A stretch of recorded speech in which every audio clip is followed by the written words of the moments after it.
Jochen Hahn and Antonio Albacete. The two of them go flying through the right-hand side, then the left-hand side. Jochen Hahn around the outside, and Lucas Hahn, no father and son, come together on the exit of turn 1. And the best thing about this is the fact that it's still a 15-minute sprint race. It's not extended the time of the race. It's still just like, it's going to be, 7 laps of We get to the real nitty-gritty of motorsport. Cranstone and Smith are side by side for the title in the very final race of the season. So as they go back up the hill towards the Schumacher-esque, Nils Kor clips the back at 10, Simon Povey clips the side of Nils Kor. They go over the hill and Povey's around. Oh my god, that's going to definitely be the thumbnail, isn't it? Hit me in the right direction. Thank you so much. 23 cars.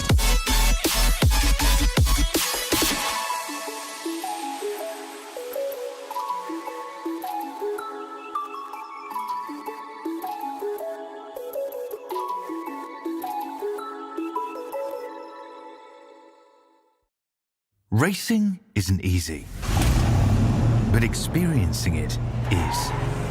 iRacing puts you in the driver's seat with the industry's leading sim racing game.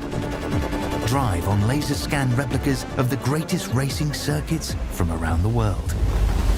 Go head-to-head against other drivers chosen by skill-based matchmaking to ensure competitive racing at every level. Compete across all your favorite series. In officially licensed cars, engineered to deliver the most accurate driving experience possible.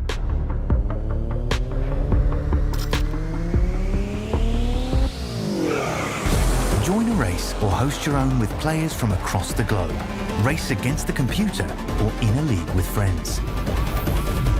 Feel the thrill behind the wheel. Visit iRacing.com.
Good evening, everybody. Welcome to Chaz Draycott Media, and welcome to round number 2 in Season 6 of the Sim Racing Magazine GT4 Challenge here from the delightful Sebring International Raceway. Thanks once again to the championship sponsors, Derbyshire Holiday Homes and Orris Analytics, and everybody that supports the fantastic Sim Racing Magazine community. You've got myself, Chaz Draycott, and the wonderful Ed May in the commentary box for this evening. Ed, we had a fantastic straight out of the blocks round 1 back at Road Atlanta just 2 weeks ago. Now we come here to Sebring. It's a while since this community has been here. What can we expect from this circuit, do you reckon?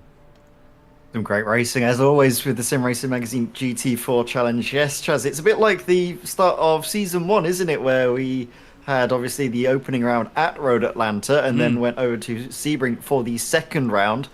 I'll tell you, we should be in for a real treat. Obviously, the championship close as ever as it would be with us only having taken one round, but there are so many interesting storylines already being written after that first race of the season, aren't there, Chaz? There absolutely is, yeah. Callum Brandt had a fantastic race victory. Great to see him back on top form. Jake Cranstone finished second, the reigning champion, with Taylor Adams in third. Taylor always right up there in the fight. He dropped off a little bit towards the end of that first race, so I'm intrigued to see if he can keep it up for this one. Lewis Ward next up in fourth position ahead of Nils Kor. Then we have Dominic Brennan and Daniel Mills. And then it's Guy Edwards, Ben Idris Abdullahi and Ben Chalcraft getting a top 10 finish for his troubles. And in the team's championship, RD Sim Sport, Callum Brandt and Daniel Mills both doing very well to lead the standings there. Satellite Racing in second place, just 3 points ahead of Masters of Torque, and then Regenta Sim Racing just behind. But it's been great to see all these drivers get back out amongst it, hasn't it, Ed? But tonight we've got, interestingly, a driver joining the ranks for the first time this season, a driver that we've seen many a time on the channel going very, very quickly. Yes, definitely Adam Watson here for the first time this season in the Sim Racing Magazine GT4 Challenge. Obviously a driver that we are very familiar with, aren't we, Chaz, in these, or at least on our screens. It's a great competitor in the, well, it was the Winter Tour, was it, the GT3s? Yes. Swapping machinery now for the Aston GT4. Again, great to see the Astons seemingly going well up at the front. So McLaren and Aston 1-2. British brand seemingly quite at home here in the States, but then we've got obviously that big Mercedes contingent, those Silver Arrows just chasing in behind. Taylor Adams is one of them in 13th place. Magenta Sim Racing not necessarily off to the start of the season that we may have been expecting them to have after their efforts in, well, the previous seasons, in season 5. It's going to be interesting, obviously, if that's just maybe an early season hiccup or if they're just not quite gelling with the cars as much as they were in seasons gone by. Yeah, I'm intrigued to see how some of the teams get on, because it's always been so close in the team's championship here. I mean, look at RD Sim Sport 2. Christopher Smith, a stalwart of this series, to say the least. He had a nightmare run in the first round. He had a big spin and an accident into the wall. I think there was tiny contact, wasn't there, with one of the other cars in the field. I was trying to remember who that was that he hit. I think he just... Actually, no, I think it was him that just got slightly kissed by the car behind. But, yeah, I think it was Matt Slight, was it not? Matt Slight was involved. He had a big old impact and damaged the car, but both of them fought on to recover. Jake Cranstone will, well, I'm sure, be at the front again this evening. Currently 8th in practice right now. Championship leader and Race 1 winner Callum Brandt at the very top. But at the moment, we've got a few newcomers, not necessarily newcomers, but returnees. Matthias Tem is back with us for another season, car 312. We've also got Stephen Codman back out there on the circuit in the gorgeous Trackmouse Racing McLaren. Dennis Van Beelen, Dominic Brennan in there. Now, Dom went very quick in qualifying, didn't he, at Road Atlanta? Nearly stuck it on pole, but it was just down to the dying moments of the session. He's hoping that the BMW does him a little bit better than 18th position here tonight, but maybe it doesn't quite suit this circuit. Maybe not quite. I think some of these heavier braking zones come to, obviously the long straights do help the BMW up, but then those heavy braking zones just don't really work. You need some sort of quick direction change and being able to sort of manage that weight transfer, whereas I think the platform of the BMW, being as stable as it is, makes it a lot harder to properly throw the car around and sort of almost balance it rather than lean on it. Yeah, absolutely. We don't have Nils Kaur here tonight, unfortunately, another one of the lead BMW drivers, but the lead of them at the moment is Ben Idris Abdullahi, also known as Simon Povey. Unfortunately, Simon has backed out of the championship for season 6. Interesting to note as well, Daniel Mills, actually, he's running in this Cheetos livery tonight. He's not racing for RD Sim Sport 2 for the remainder of the season, I believe, so we're going to keep an eye on Daniel in this phenomenal colour scheme. It's quite an interesting one to see on the Mercedes, actually. It's not really a car that you associate with a bit of a fun livery, really, is it? It's a very serious looking race car, so strange to see it in such comical guise. This isn't comical guise, is it? Lee Berridge in the boosted motorsport Mercedes. There was nothing comical about that line there, but wow, it was flipping stunning, this car. Well, I'll say was, it always is. Lee giving us a bit of a wiggle there. John Roberts as well in another boosted Mercedes. They've always had good liveries, haven't they? Great spec maps as well. Yeah, definitely. And just looking at the times in practice, it's not something that we're probably going to read into too much, because around here, especially in practice as well, any sort of laps, even with track limit infringements, will still count on the sort of timing screens, whereas in obviously qualifying, they are basically completely invalidated. And as well around here, a lot of slipstreaming. Yes. So that's going to be, I think, another factor for the drivers to try and contend with. But again, story seems to be Callum Brandt leading the way. A quarter of a second. That is no small margin, but over 2 minutes and 10 seconds for a lap around here. It's probably going to come to that, even if they are relatively close, pretty much on pace from all the drivers in behind. Obviously, Adam Watson, we know he's no slouch. And him being just at least that level off the pace shows just how impressive Callum seems to be around here. 20 seconds remain though, Chaz. And what do you reckon we're going to see in the qualifying session? Obviously, I know that a lot of the drivers are going to be trying to find that track position. Yeah, I think it's going to be hard to in the opening part of the lap here. We've got a long old pit lane and a lot of long straights for the drivers to find a bit of space on. But to be honest, I don't really think that it's going to be flat out from the get-go. I think people are going to have to take a couple of laps to get wound up for this. You can see all of the different sort of gazebos and everything there perfectly lined up. And now all the cars will disappear. Everybody will prepare. And as the sun slightly sets here at Sebring, it's going to be an interesting night, I think. 6 o'clock, as you see there. It's just gone to 10 past 6 in the sim. But it's May the 15th, 2025 in the sim itself. And we'll see all the cars leave now. 32 degrees track temperature. It's not too hot at the moment. It's a little bit humid, but it's not necessarily boiling, is it, actually? It seems all right at the moment. Yeah, it's quite a nice temperature, nice sort of pub garden weather, which has been, I think, a lot of it in the UK as well. Recently, we finally started to see the sun, Chaz, and it's definitely putting a smile on my face, as is, of course, this site. All of the GT4s making their way out of the pit lane and squabbling for track position as we get the qualifying session for tonight underway. And yeah, look at that. Packed, isn't it? Yeah, absolutely is. Cars absolutely everywhere, trying to find their space out on the circuit. We'll ride on board with Callum Brandt for a few moments. We'll just see what this outlap is like and see where he has to back out and see where he has to potentially hide from other competitors. See what he needs to do. Now I was just checking this. I think Matthias Tem, I had him down as driving the BMW.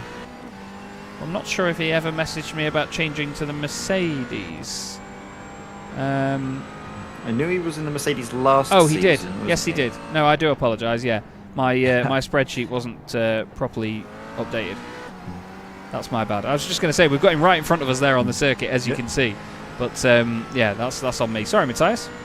I was going to say maybe muscle memory kicked in and he just swapped to the Mercedes because that was the machinery that he was so familiar with last time he was racing with us. Absolutely. And that's important for drivers, isn't it? I mean, in a championship as competitive as this one as well, you have to be really on it. You know, you have to have your wits about you and not muck about in these sorts of cars. And when you're familiar with a car, it makes such a difference to you as a driver in your confidence, doesn't it? Yeah, we do often see drivers sort of sticking with one particular sort of manufacturer over the time. I mean, I think a great example of that is going to be, if I can see him on my timing screens, where is, I mean, Ryan Penny for Orris Racing Green. We've seen him, I think, for a lot of time, haven't we, in that Porsche? Yeah, we absolutely have. Ryan Penny has been in it for ever, to be honest with you. But a lot of these drivers came from the Porsche Club of Great Britain Sim Racing Championship. That's where we first saw them sort of arrive on the scene, so to speak. Rob Sharp's another, isn't he? Yes, just in the background there as well, actually. There is Rob, the gorgeous Orris racing machine. We've got a number of drivers out there tonight that, to be fair, have been with us since day one. And the retention is high in this championship, and it's something we're very proud of, isn't it? Yeah, we actually had a touch on this, didn't we, about how obviously competing in previous seasons gets you sort of a first place in the queue, a fast track into the following seasons. And there are some drivers, I think, who was it that we mentioned last time, that actually take part in the Winter Tour to get the extra helping hand into the GT4 Challenge proper. That was Chris Rowe, if I remember rightly. Christopher Rowe taking part, and Chris Humphreys as well. He took part in the Club Racing Fest that we did over winter, and he wanted that as a ticket to get involved in the SRM GT4 Challenge. And here is Gary Tall, who for some reason still has the ESR branding on the car that we ran in previous seasons. Now, we raced in the Evolution Sim Racing GT4 Challenge together, did Ed and I. For some reason, Gary's car still carrying those decals. Even though I've got I've got his colour scheme. iRacing. Yeah, I've got his colour scheme on here. For some reason, it's not. Oh, I know why. I've just seen it. Gary's sent me the wrong ID for him. He's put 17386. It's 17836. I was very concerned then as to why that car had the wrong thing on it. PJ Clysons, he's a driver I wanted to talk about tonight. He's one that's always up there near the front. Speaking of, Spontex CDM Esports car goes top briefly. Get in. Arthur Thurtle, he goes across the line and takes provisional pole position by just 20 thousandths of a second. But yeah, PJ Clysons, no slouch, won a race in the GT3 Winter Tour at the end of last year. I'm excited to see how he gets on with his teammate Lewis Ward throughout this season. Callum Brandt goes quickest by 0.3 of a second. That's a dynamite lap, that is, by Callum Brandt, that, isn't it? Wow. Incredibly impressive as well, just for the sort of start of the session, when drivers aren't necessarily going to be having their cars in the perfect window. I was going to say, actually, that we're not going to look too heavily into these early times. Obviously, Arthur Thurtle into the sort of mid-10s was going to be a decent sort of banker lap, but not one that we're really going to see. It's probably going to be sort of into the 209s. There are very few drivers actually managed to make it into the 209s, even in practice. So we're very surprised if it isn't going to be the 209, maybe 209.6 for pole position around here. Yeah, potentially. It's just all about just having that lap hooked up, and around here there's so many opportunities, aren't there, for little mistakes, just running a bit wide, pushing too hard through one of these long sweeping corners, especially this end of the lap here. Yeah. And all of a sudden that hard work you've put in through the first sort of 2/3 of it can all be undone. This particular moment here, either cutting too hard over the inside or just running a little bit too wide out over the curb on the exit. Yeah, very, very easily done.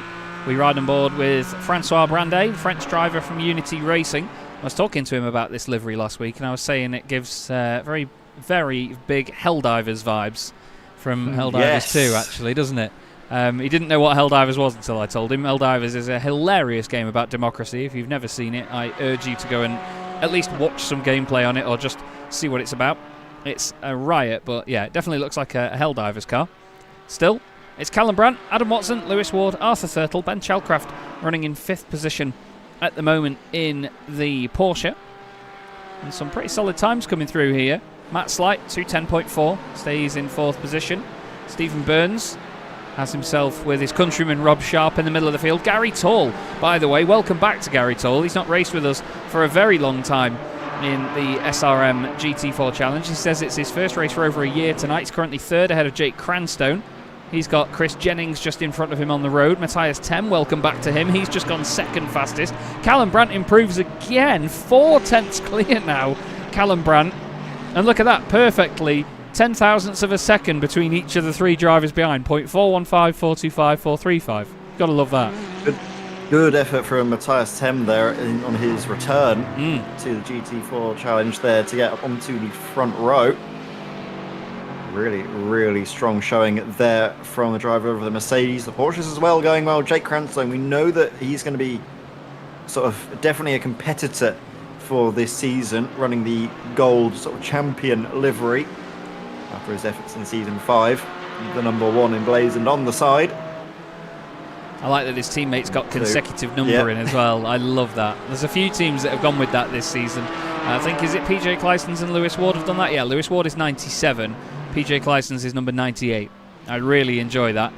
We didn't look at Simon Price's livery, as it's near Easter. It's an absolute, well, you could call it a cracker.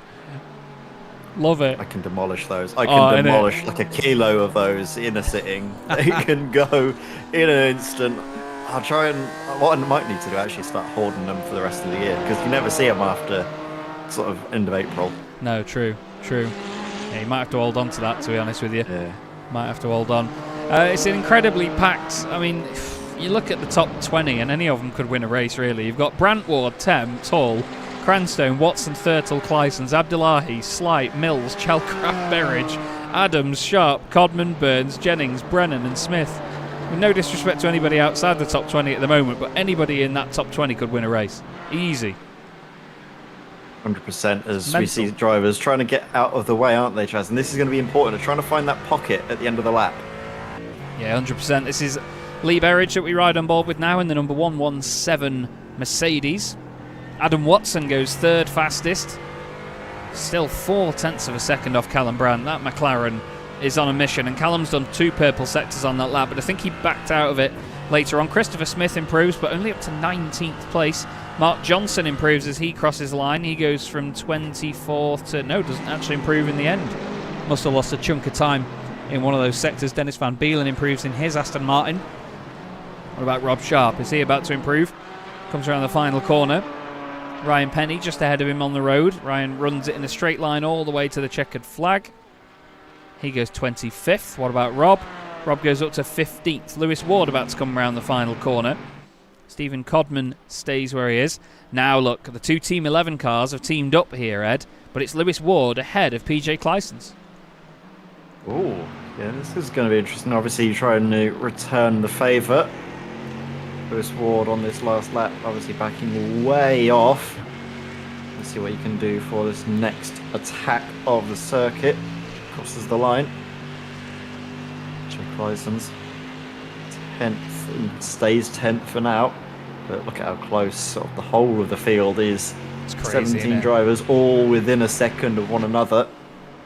Callum Brandt still leading the way though. I mean, even his first lap time would still be enough for pole position.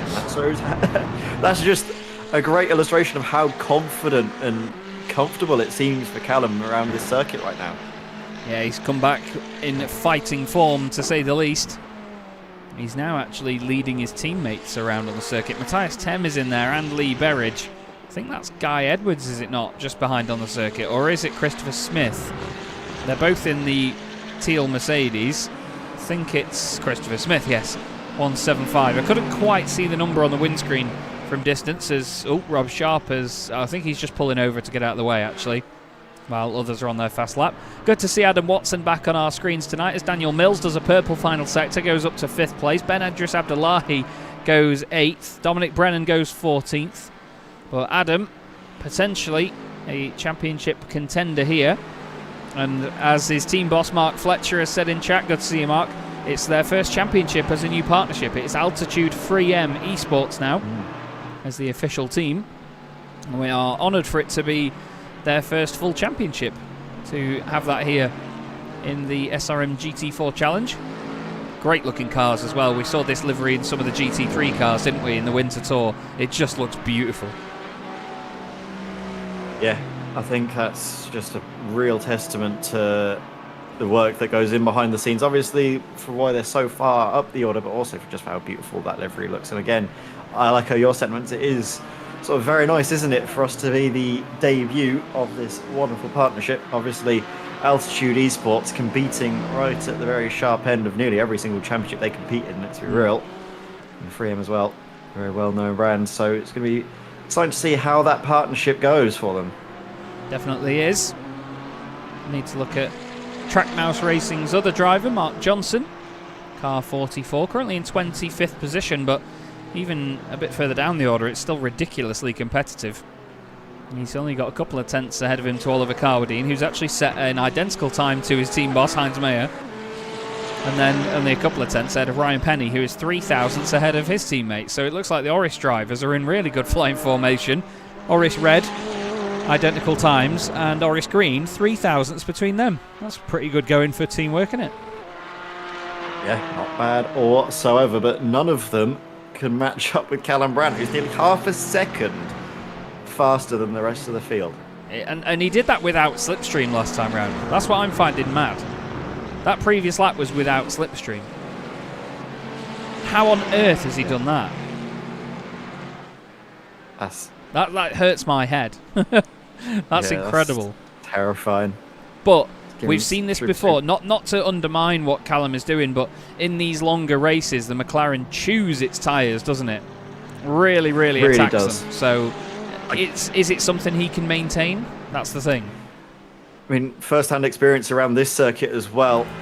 In the GT4 Challenge Season 1, I was actually in the McLaren for the first 2 rounds before switching over to the Aston Martin after it was introduced at the sort of earlier part of the season. I'll tell you, it was not fun trying to keep up with the Porsches when they're very nice and light and dainty on their tyres, and you're in something that just chews through the outside front like nobody's business. Part of it may have been my maybe slightly erratic driving style, to say the least, but You mean You erotic? do need to. Oh, if you want to say it like that, it was filthy at times. I can tell you. Ed Main is erotic driving style. Phenomenal. Daniel Mills then has got company that he doesn't really want right now. He has got Dominic Brennan behind him in the Spontex CDM Esports Blue BMW. And then just behind that, he has the other BMW, which is Ben Idris Abdullahi. These Beamers trying to find whatever advantage they can. I really do love the satellite racing livery on this car. It really does suit it. That deep metallic blue looks completely glorious as he, well, hops, skips and jumps over the curbs. They can be quite nasty though. We are going to see people spin around there tonight, aren't we, Ed? Because you can easily hook a wheel on the inside and just loop the car. Yeah, and I think when you're a little bit unsighted maybe by a car that's very close in front of you, if you're just a little bit off your marks in terms of your turning point, it can really just unravel in a just flash of, or a blink of an eye, sorry. Coming now into the final corner. This man, Gary Tall. Great effort actually from Gary Tall, isn't it, in this qualifying session. Highest placed of the Spontex CDM Esports cars. And Porsches. Could he do? And Porsches, yes, actually, yeah, great point to note there. Daniel Mills improves on his time, not his position though. Actually, I think it stays in 5th. Thurtle improves. Somehow stays in 5th. Thurtle improves, but only 9th. Wow, that's crazy to think that Thurtle is just 9th at the moment. Look at how close the top 10 is as well. Oh, it's especially actually bonkers. from Lewis Ward down towards Abdullahi. Yeah, it's mad. 10th of a second. Absolutely mad. And that's, you know, that's what we love here in the SRM GT4 Challenge. It is always so close. Potential improvement here from John Roberts. 3 green sectors from him on this final lap. He crosses the line. Stephen Codman just behind. Does Roberts improve? I think he gained a couple of places there. Dennis Van Beelen hoping to improve. Rob Sharp also does the same. Codman improved. What about Lewis Ward? He's done a couple of best sectors here. He needs an absolute corker to beat Callum Brandt around the final corner. That's his teammate PJ Clyson's giving him slipstream right in front. Lewis runs it all the way out wide to the left. He's going to try and... No, he's not straight lining it. He's just staying over to the right-hand side a little bit. I think it's going to be an improvement, but is it going to be enough? No, it's a 2:10.174. And that means that Callum Brandt, the championship leader and race 1 winner in the SRM GT4 Challenge, will take pole position. Very well done to Callum. Really cementing that performance at Road Atlanta was not a one-off. The only driver in the 2-minute 9-second bracket, and comfortably as well. Half a second faster than anybody else out on circuit, doing laps that nobody could match with tow in clear air. That is... It's a joke. It's scary reading for the rest of the field. It didn't seem like his tyres were waning that much as well, especially in those sort of... In that qualifying session, he did 6 laps around the circuit and was getting faster each time. That's mental. Absolutely mental, isn't it? We've got drivers still lapping at the moment, but nobody doing any major improvements. The session is now on our live timing screen, finishing, according to that. I think Ben Idris Abdullahi is... okay, this might be why, because Ben has parked on the back straight. But because he hasn't completed that lap, the sim is basically saying, right, we're waiting for you to complete that one, and then once that's done, we know we're all good. So what Ben doesn't realise that he's doing right now is holding the session up, actually. But it's almost like having a car broken down at the side of the road. It's like having a yellow flag out there. And there he goes. And the session now ticks over. I'm interested to see what the lighting difference will be like, because it will advance by about 10 minutes. Not much difference in terms of the shadows. It's now 18:35. It should go dark within the next hour, but it won't be completely pitch black. This will be quite good fun, I think, this one. So, pole position then for Callum Brandt, car 94, race 1 winner and championship leader. Lewis Ward alongside him, 2-time champion, ready to try and get a third. Adam Watson next up and Matthias Tem. Welcome back to both of those drivers. Great to see them on the second row of the grid. Daniel Mills, he's doing well in 5th place with Gary Tall as well. Welcome back, Gary. So 3 of the returnees in the top 6. Jake Cranstone, reigning champion, starts 7th. Ahead of Ben Idris Abdullahi in his BMW. Then it's Arthur Thurtle in 9th with Stephen Burns. Good qualifying from Stephen in 10th. He's just ahead of Ben Chalcraft in 11th, and Taylor Adams down in 12th position for this one. PJ Clyson's next up ahead of Guy Edwards, with Matt Slight and Christopher Smith alongside one another. Dominic Brennan and Rob Sharp make up row 9 ahead of Lee Berridge and Dennis Van Beelen, who rounds out the top 20. Stephen Codman is 21st ahead of Chris Jennings in car 22. Heinz Mayer, fellow number 2 enthusiast, is in 23rd. Careful how you say that. Oliver Carwadine is in 24th. Next up, it's Mark Johnson and Francois Brandet, John Roberts and Ryan Penny, followed by Kim Such and Simon Price. And then Chris Humphreys in car 26 is 31st and at the back of the grid. So, Ed, Callum could be quick out of the gates here, as we've seen him before. Is that enough, though? Is that enough? It won't be unless the drivers in behind start to squabble amongst themselves. The slipstream around this circuit is so strong. You've got obviously this long back straight in towards Sunset, and then obviously going in towards turn 1, and later on I think into turn 5. It's just so difficult to break away from the chasing pack in behind unless they start to squabble. As soon as Callum Brandt has got clear air behind him, he's not giving a toe to anyone else.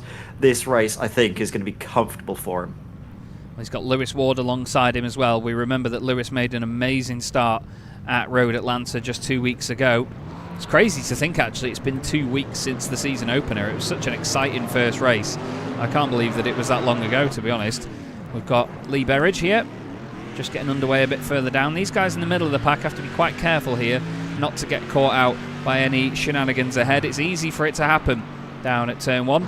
But we go now to Callum Brandt and the front of the field, and he's already gone. Race number 2 in the SRM GT4 Challenge gets underway from Sebring, and Callum Brandt is away, completely gone already. Third place battle is underway, which is Adam Watson and Matthias Thames side by side. Daniel Mills just behind the pair of them as well. Let's keep our eyes on the midfield, make sure everybody's behaving themselves. Quite the spread in the pack in the middle there, actually, by the look of it, Ed. I think somebody might not have gone on time or something, but still a tidy start, especially up at the front for Callum Brandt. Yeah, Callum Brandt, really nice getaway, caught the rest of the field napping Lewis Ward. I think it was actually Adam Watson and Matthias Thames that were going side by side in towards turn 1. Adam Watson and Matthias settling it out and staying as they were after qualifying. Third for Adam, fourth for Matthias. Jake Cranstone, though, lobbing it up the inside, trying to get ahead of Daniel Mills. And it's just about keeping there with them as they go side by side. Cranstone's going to have the inside line for the next one. We've got a great shot there of the hedgehog from Benedict Abdullahi's view. Oh, that's deep. Oh, no, and he's been tagged. Oh, dearie me, that's a big accident. That is a big old accident. Now, was that Gary Torland? Who was that behind him? Was that Ben Idris Abdullahi that he was defending from? In the BMW it was. Wow. That was a big accident, that. And I'm not sure if they've all carried on. Gary Toller's got going again. Daniel Mills will be devastated with that one. But it means that it's opened up the gap a little bit now. Jake Cranstone has fallen away with Arthur Thurtle throwing one up the inside. Arthur's gone in way too hot there. What is he doing? I thought Cranstone escaped that unscathed, but he did not, unfortunately. Look, there's a lot of damage there on that left-hand side of the car. He's going to need to come in and get that repaired. I'm not sure if it's even driving straight. We'll see if we can get an on-board shot to see how the car is handling, but that looks like heavy damage on that right-hand side. Let's have a look. He was going side by side there. Oh, that's a hard one to call. That is a very hard one to call. I mean, did Ben go left? Did Gary go right? They're both quite far over. I think they just magnetised towards each other, and then it's a massive hit for Daniel Mills. Yeah. Daniel Mills. We'll have a look, see, maybe from a little bit further ahead. Arthur Thurtle, he's going to get a great view of just them wiping across his nose. Very fortunate, Arthur, actually, to not get caught up in that. A lot of damage as well, though, dealt to the front end of Jake's car. He's suffering. He's down 4 places from where he started. Well, look at this, though. I was going to say, right at all. No, he's definitely not. He's got Lewis Ward, Adam Watson right behind him. Matthias Thames waiting in the wings as well. Now, this is an hour-long race, need we remind these guys, but if they can work together as this lead quartet, then they can maybe get away. Adam's car went through Lewis's there. They got very lucky with that one. That now means that Matthias Thames is very much in the mix. A little bit further back, Christopher Smith is getting caught up behind Jake Cranstone. Matt Slight trying to get round Lee Berridge. Rob Sharp in the mix in this one as well. Once again, Ed, it is all go throughout the entire field. There's just battles everywhere. Yeah, every single which way we look, there's always action. But that's just the Sim Racing Magazine way of doing things, isn't it? Never a dull moment whatsoever. On board with one of the most familiar faces, isn't it, to the Sim Racing Magazine GT4 Challenge. Rob Sharp trying to chase down Matt Slight. Porsches have tended to go well around here in the past, but at the moment, the best one is just up in 9th place. That's Stephen Burns. Masters of Talk, obviously, teammate to Jake Cranstone, last season's champion. The biggest gainer in... car just between the pair of them. Sorry, Chaz, go on. I was going to say the biggest gainer in all of this at the moment is actually Guy Edwards. He's gained 7 positions so far in this race. The dramas in front of him certainly helped him out quite a lot. You can see some of the Orris cars in the background there filtering through together. I think Mark Johnson was maybe coming under attack. He's actually sort of in a 2v2 here with his teammate Stephen Codman just ahead. Oliver Carwadine and Heinz Mayer just between them. Bit of a blink in and out there. It's a shame for Gary Toll as well on his return to the series, having that massive accident. I think Daniel Mills has carried on without too much damage, which is miraculous to say the least, considering that Gary's car went in completely backwards. But right at the front again, Callum Brandt and Lewis Ward. We're used to seeing this, aren't we? Yeah, this is, well, some things change, others stay the same, and Callum Brandt, Lewis Ward, tale as old as time, but they've got some new friends to the party, haven't they? Adam Watson and Matthias Temp right up there with them. Arthur Thurtles, I think he's actually just dropped back, hasn't he, from that front fight, probably because of the evasive action he had to take. Yeah. From lap 1 incident. Well, he was also stuck behind Jake Cranstone as well for a little bit after it, I think. I think Jake's pace, he's trying to keep the car going at decent pace, but it's just not working for him at the moment. Yeah, he's going to have to try and keep it going for as long as he can before needing to fuel up at the earliest possible moment for the end of the race. Now you get points in the entire top 20 in these longer races, and then in the shorter sprint races, which we will have next time out, you get only points down to 12th position in both of those races. So quite a harsh system this season for those shorter races. Means that people don't get as easy a ride as they used to with scoring points in both. But yeah, this is quite the train of cars here that I was trying to show off with Francois Brandet at the back. You can see there's so many of them all together here. Look at it, just a massive, massive long queue of cars. And again, a great mix of manufacturers there. Definitely, and it's great to have them all spread out through the field as well. Obviously, sometimes we see a certain car is the dominant one, but right now, they all look pretty evenly matched. Maybe aside from the BMW, they're not doing the best at the moment. The highest placed of the Beamers is Dominic Brennan, actually, in 16th place. That just seems to be more of a circuit-specific thing than anything else, because we did see Dom have a brilliant time of things last time at Road Atlantis. That was, I think, Rob Sharp just getting into the barriers there. Yeah, he had a bit of a kiss there, didn't he, with that one? Yeah. Bit of a brush, nothing more. No harm done.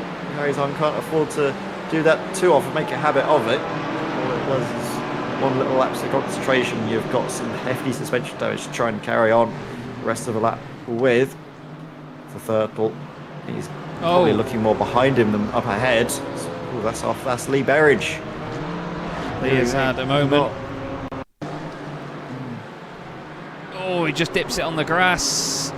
Oh, he gets a tiny clip there as well from, I think that was Christopher Smith's Mercedes. Hopefully it's not caused big damage to Lee's car. Does the right thing, gets out of the way and continues on. I was going to show this though. Arthur Thurtle with Taylor Adams, Guy Edwards and PJ Clysons for company. Then there's a few seconds back to Stephen Burns, and he's got Chalcraft, Cranstone, Slight and Smith in there with him. Cranstone and Smith having a little bit of a battle. Actually, no, it's Matt Slight and Christopher Smith. I do apologise. I mean, with those names you've just rattled out, Chaz, that could easily be a battle for the lead of the race. It could, yeah. Just very much. Callum Brandt, Lewis Ward, Adam Watson and Matthias Temp breaking away, hoping to maybe take advantage of Arthur Thurtle's more defensive view of this race. I think just trying to keep drivers at bay, knowing that already in this race 5 seconds is a lot of time to try and reel in. And the drivers are as quick as they are, and the gaps are just so small in terms of lap to lap pace. Yeah, I think a lot of them as well, they know that at this stage they need to work together before the pit stops. They need to make sure that this works, and there's no point fighting because you're just losing yourselves more time in the long run. So, we still have drivers that they've been in this series for a few seasons now. They know what the different strategies can be, and we do see them try and not manipulate that, but they try and exploit it a little bit and try and make the most of them. But a lot of the time you do see the guys play it very level, and they know what the score is, so they don't overdo it. Jake Cranstone, it must be said, he's doing really well with that car. Even though it's absolutely hanging, he's still nearly matched Ben Chalcraft's lap on that previous circulation, so hats off to him. Just inside the points we have Chris Jennings. He's a privateer this season, but he's in the combination of the Conehead Racing and Axis Sim Sports cars. Francois Brandet in the points for the first time this season. I say that like he's had a lot of rounds to do it, but you know what I mean. And then Mark Johnson and Stephen Codman, the two Track Mouse cars at the moment, are the two final provisional point scorers, but Mark Johnson's position is very much under threat by Oliver Carwadine in the Porsche. Yes, Oliver Carwadine for Orris Racing Red. Just that singular point on offer. Looking just through the field. Wonder when drivers, usually they tend to go as long as possible, don't they, actually, Chaz, for the pit stops. Sometimes, though, we do get one or two trying alternative strategies, maybe hoping to get into some clear air. We could see Callum Brandt do just that. At the moment, he's towing along everyone in behind. Lewis Ward, Adam Watson, well, right up his gearbox, but just started to trail, haven't they, by the tune of a depth or so a lap.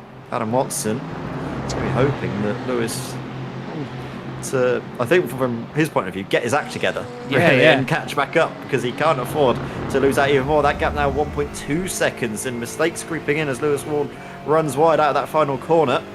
Just gives Callum even more space out in front. I wonder how long Callum can keep that pace up, though. I wonder if he's backed out a little bit to then keep the group together and then decided to bolt, almost like a reverse slingshot on these guys. But Adam following right behind this Mercedes very closely now. You can see how much the cars bobble and wobble their way around Sunset Bend, and it very much is Sunset Bend in these current low lighting conditions. It's great to be back here at Sebring, though, in the Sim Racing Magazine GT4 Challenge. You're watching on Chaz Draycott Media. Thanks very much once again to Derbyshire Holiday Homes and Orris Analytics for their support of this wonderful championship and community. We've hoped that Season 6 goes back to very much some of the fun aspects of previous seasons. We're not going really in-depth with stewarding or penalties or anything like that. It's very much a gentleman's agreement championship, this one. And it's been very well received so far. And to be honest, Ed, the racing has been mega, hasn't it, from rounds 1 and, well, let's say rounds 1.5. Yeah, I think the sort of overarching theme that has come... Oh, look at that. Daniel Mills trying to defend from... That's Lee Berridge having a look at the inside. I think... That's what I was going to say, is the overarching theme is, right, don't muck it up, everyone. Yeah. We're here for a good time, and we can sort of police ourselves, and, you know, we don't necessarily want everything else. Look at this. Look at all the Orris cars together. Mark is going to be seeing quadruple right now. He is going to be screaming at his rearview mirror. It's like he's turned up to a one-make championship. Like they used to have in the early 2000s, they had an entire field of cars that were all the same colour scheme. Mark is stuck in the middle of these 4 Porsches, hoping to get out of it. But now Oliver Carwadine has made his way into the points. Heinz Mayer wants a bit of that. Ryan Penny wants it as well. And then Kim Such wants some points too. But behind them, Ben Idris Abdullahi and Daniel Mills and Lee Berridge all recovering from their earlier offs. Gary Tall is still going, which is good to see. I've already messaged him and said change your wheels back to white, please. But at the front, Callum Brandt is now 1.5 seconds clear. Going really well for Callum. That last lap he was 0.3 of a second faster. It could be pretty much the same around here, and well and truly out the slipstream now. It's around about 1.6, 1.8 seconds where you get a little bit of help, but even that little bit of help won't be enough to keep Lewis Ward any closer. for the rear end of this McLaren as it crosses the line now. Let's have a look at that last lap. 2 minute 9.8, 2 minute 10.1. So again, another 3/10 in the favour of Callum as Watson and Ward are going at it now. And I think Watson is maybe, has he been let through? No, there's a little bit of a fight back from us. Ooh. Yes, actually Lewis Ward has decided to give that one up. Realises that he's just struggling for pace at the moment and he's going to hope that Adam Watson has got a bit more in his locker. Yeah, he's going to be praying that he can push on and sort of drag Lewis with him. Not too far behind. Matthias Tem, who we ride on board with now, is still very much in the picture as well. He's 7 tenths to 8 tenths back on these guys, so he's not completely out of slipstream range, but he's in that sort of area where it doesn't necessarily keep you glued to the back of the car in front, but it keeps you in their rear view mirror and keeps you in sort of at arm's reach, so to speak. So Matthias will be pretty happy with that. I don't think he'll be saving much in the way of fuel in these opening stages, but it's much like these guys as well, the Mercedes trio chasing Arthur Thurtle. They'll all be happy to sort of sit there during this stint because it's not too strenuous. They're sticking to the same sort of pace, and effectively they're lengthening this first stint, aren't they? Stephen Burns is the spearhead of the next group as well, and there's a lot of people in the middle of this that will be in the same boat.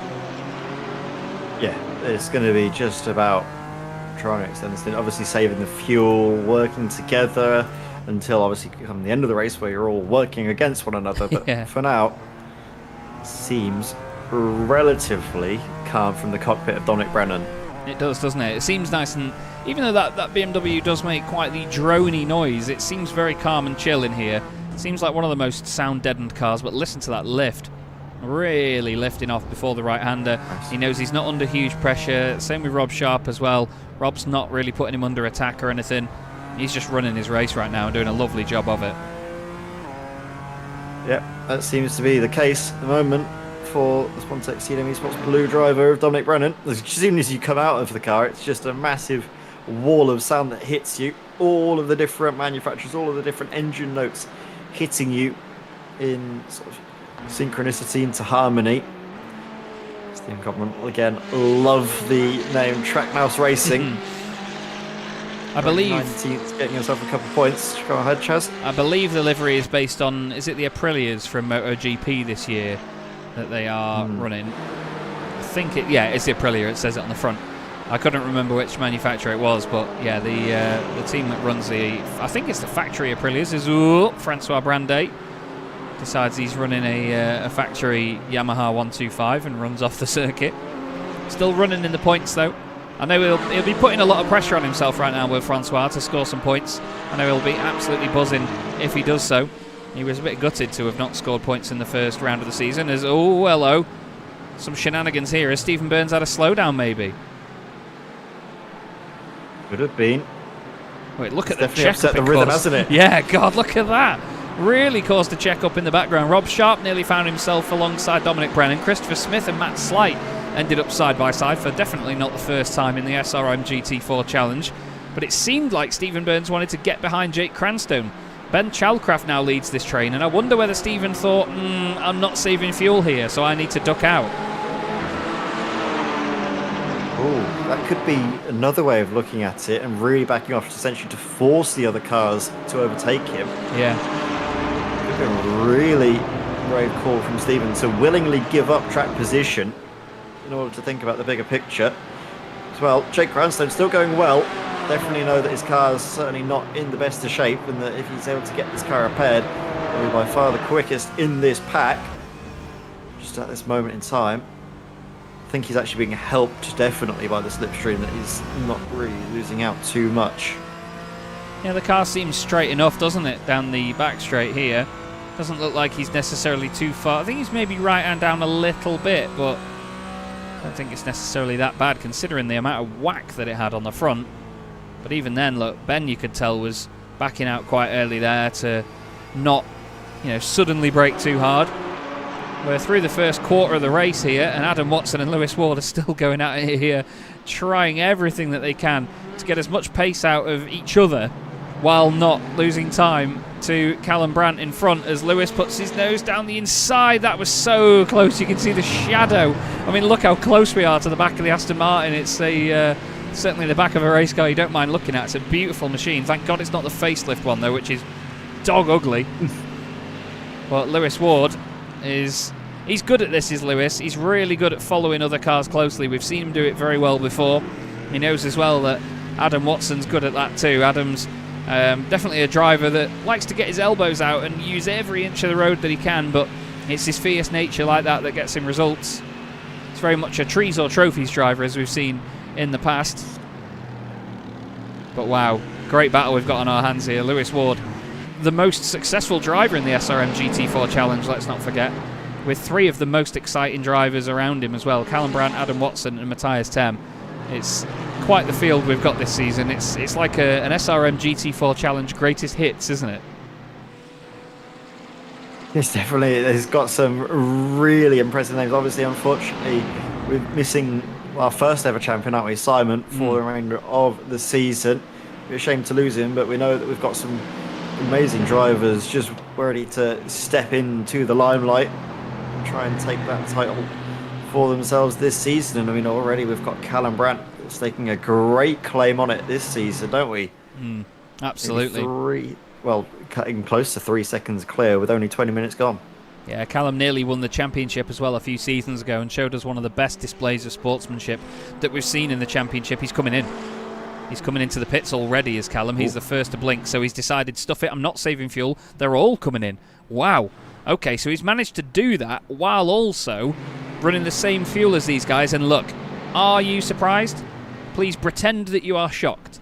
Taylor Adams continues on. So too does Guy Edwards. So too does PJ Clysons. What about Matt Slight?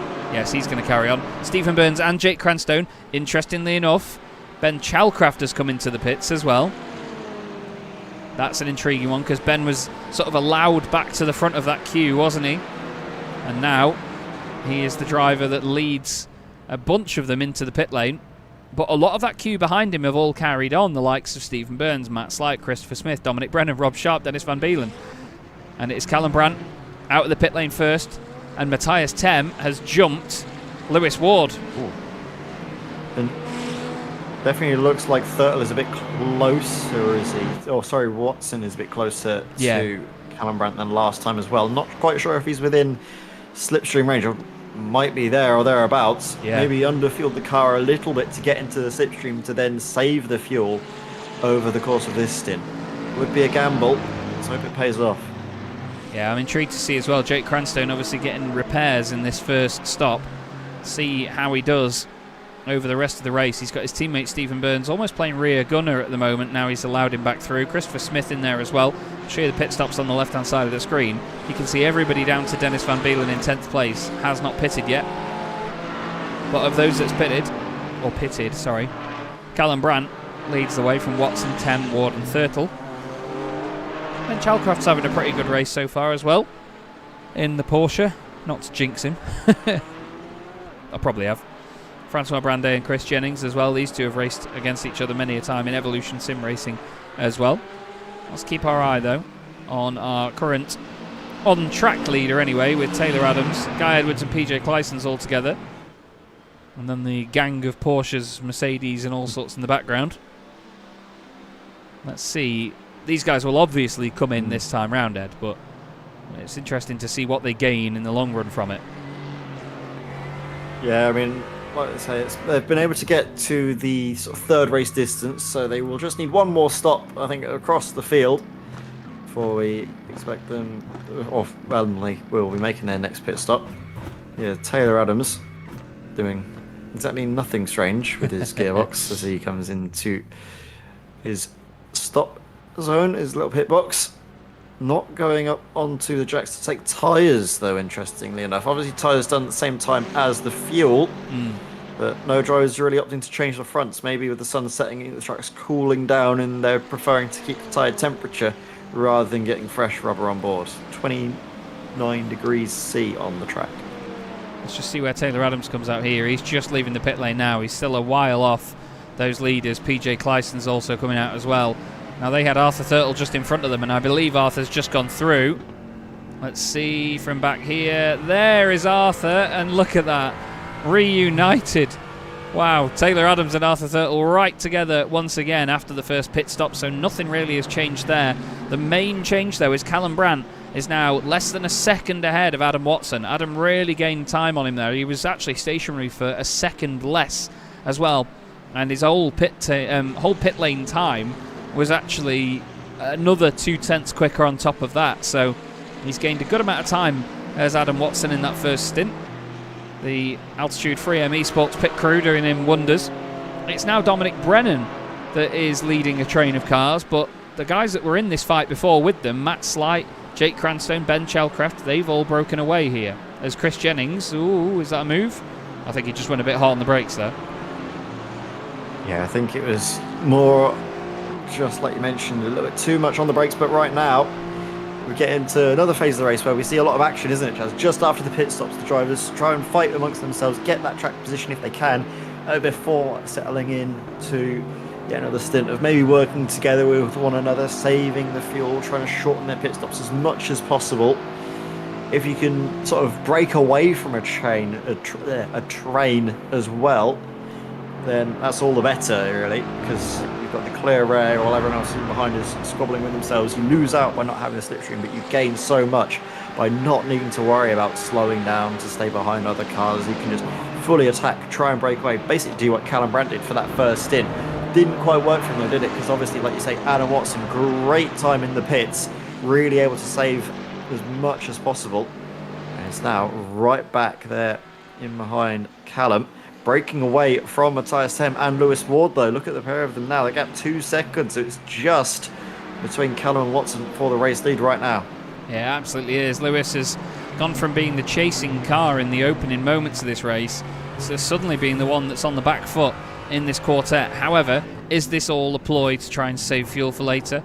We'll have to wait and see. There was a car there. Is that Chris Humphreys just getting out of the way for... Yeah, it was Chris Humphreys just staying out of the way there as lap traffic from these guys. Pretty sure he'll peel over to the right here and back off from these boys. Chris was marshalling at Donington Park for British GT over the weekend just gone. Enjoyed a bit of time plane spotting at East Midlands Airport as well, I believe, which is right next door. Arthur Thurtle and Taylor Adams are close together as well. Look at this. Very, very close stuff. You can see now just how much the sun is setting as well, Ed. There's another element to this race. Not even halfway through yet, and it is getting darker. Yes, it's certainly. The sun is setting here at Sebring. In the call, isn't it? The Sunshine State. Won't be shining for much longer. Hopefully for the next 34 hours. Or 34 hours, flipping heck, 34 minutes. It can sometimes feel like a 34-hour race with how much these guys have to sort of back out and play it safe. As now, Ben Chelcraft has fallen to Jake Cranstone. Now Jake's got his car fixed. He's back up to full chat again. And I mean, on that previous lap, obviously he came out of the pits, so it wasn't an exact sort of representative lap time. But you can see already he's put Ben on the back foot with his overtaking manoeuvre, and he's starting to get away. Lovely sort of golden glow on the side of that car now as he makes his way into the last part of the lap. It's suddenly gone very dark in that sector. I wonder if there's a little bit of cloud blocking out the sunlight for just a moment. But these guys now have a different element to contend with, because usually, yeah, the sun is starting to properly set over there now. So they've not got as much harsh sunlight in their face as they head down there. I'm sure they'll be quite happy about that.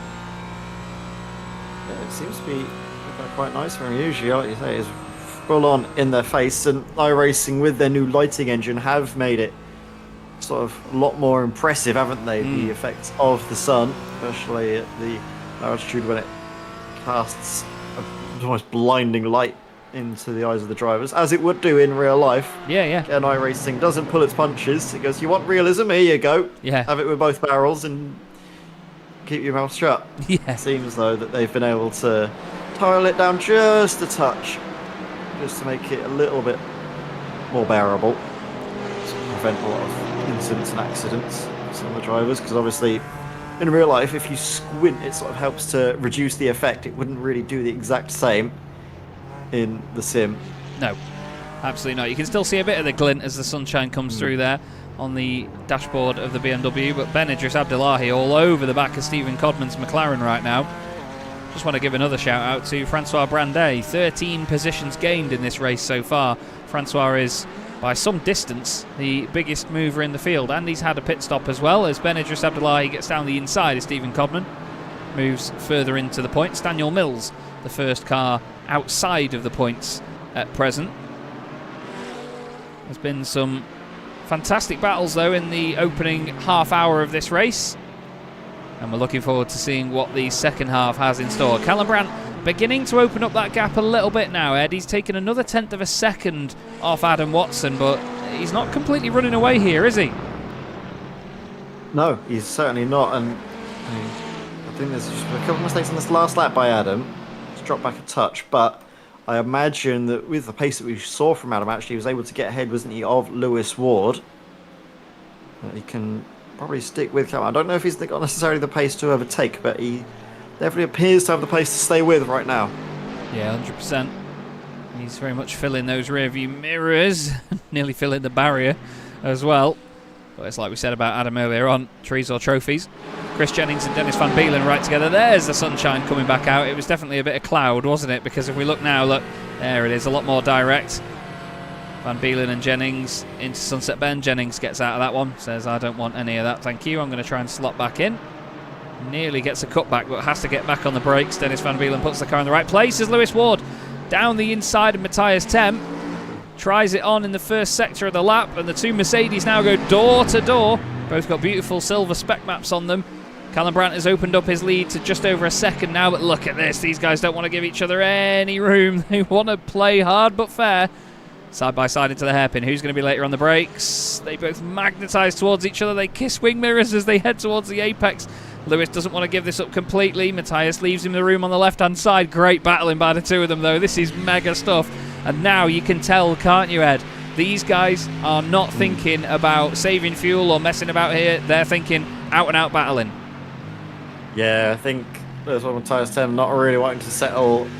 Well, certainly not going to be settling for the way the things are at the moment, and realising that I think, here we go. Lewis is going to have a slight little overlap on the inside. Is he? No, not quite. But I think the pair of them realise that their fight is going to have to be for third. They just don't quite have enough to catch up and get that second or first place. So that final step of the podium is going to be hard fought for between Matthias Tem and Lewis Ward.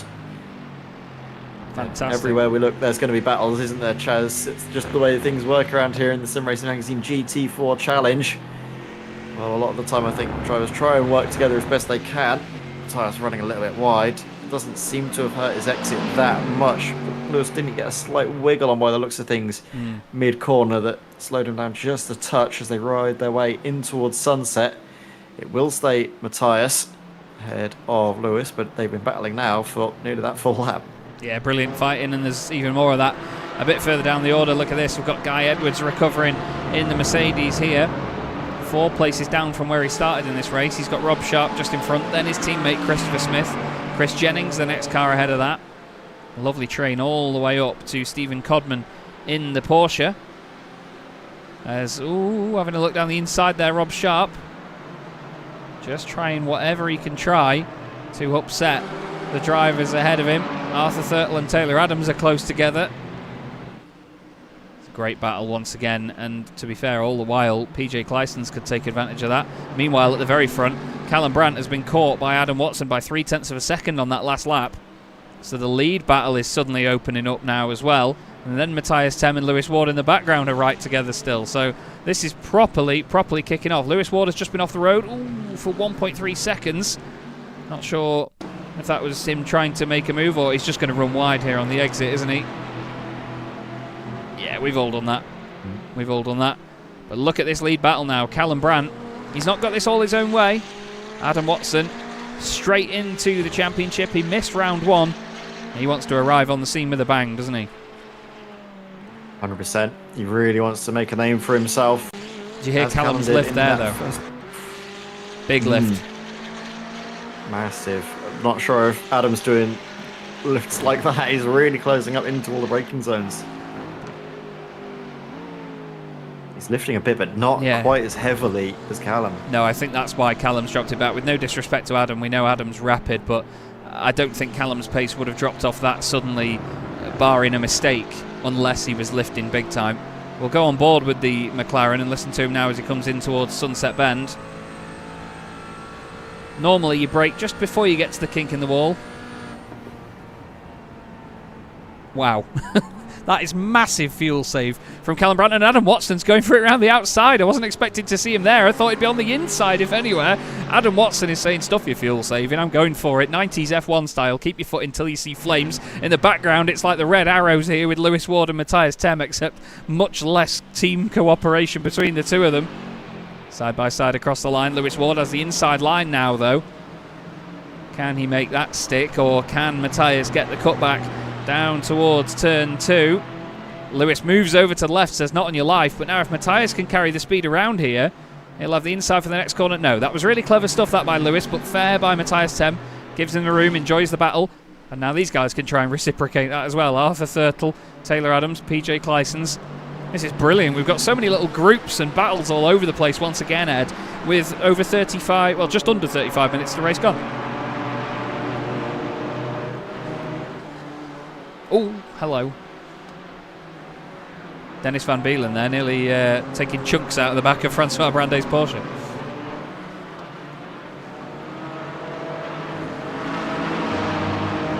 Dennis, at the moment, is climbing around all over this machine, though, trying everything he can. Chris Jennings had a little bit of a blink in and out in the background there. Christopher Smith trying to move on him. As look at that. Guy Edwards now looking down the inside of Rob Sharp in the Mercedes. He has a go. Gets it stopped. Nice and clean. Lovely stuff. Very well done. Callum Brandt still leading this race right now. Ed has unfortunately just had a quick disconnect, but he will be back with us in just a mo. But Callum Brandt under pressure from Adam Watson, but like we've said, seems like Callum is thinking fuel save, fuel save, fuel save. He wants to go that little bit longer. He doesn't mind if Adam starts to have a go here. He's thinking about the long run, as there's definitely no long run between Francois Brandet and Dennis Van Beelen. Francois started 26th on the grid. He's worked really hard to get up into the points, and now Dennis wants to get by, but Christopher Smith also wants by, and he says thanks very much, I'll have some of that. Hold your breath, close your eyes, pray to your nearest figurine.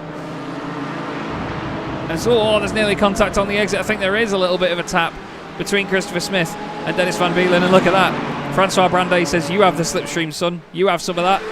These guys glued to each other. Hopefully Chris doesn't go for it. He won't go for it down the inside there.